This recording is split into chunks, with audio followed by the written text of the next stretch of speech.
Gospel is good news. That's what the word means. It's not advice. It's not, here are some ways to change your life for the better. Gospel is good news preached to you and proclaimed to you. If you go back and study where the word gospel came from, it would happen when a king would go in and he would conquer a foreign land, their enemies, and then he would send evangelists that carried a gospel, and he would send them, they would go to towns and just proclaim, it is finished.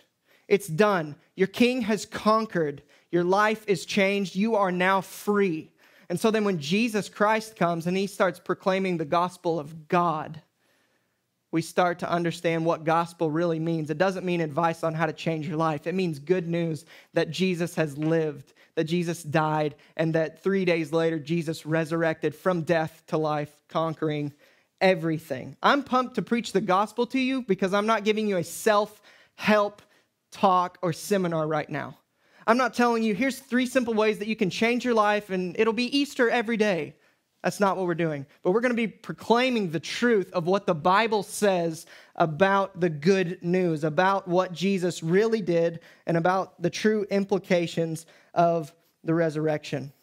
The gospel is the good news that Jesus was and is victorious over sin and death, and he has reconciled our relationship to God. He is redeeming our broken lives, and he is renewing a fallen world.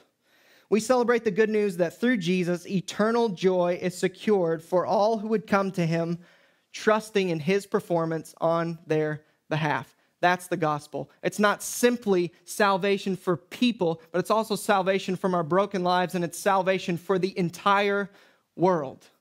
It's not about you. It's not about me, but it's about the glory of God who would turn his enemies into his sons.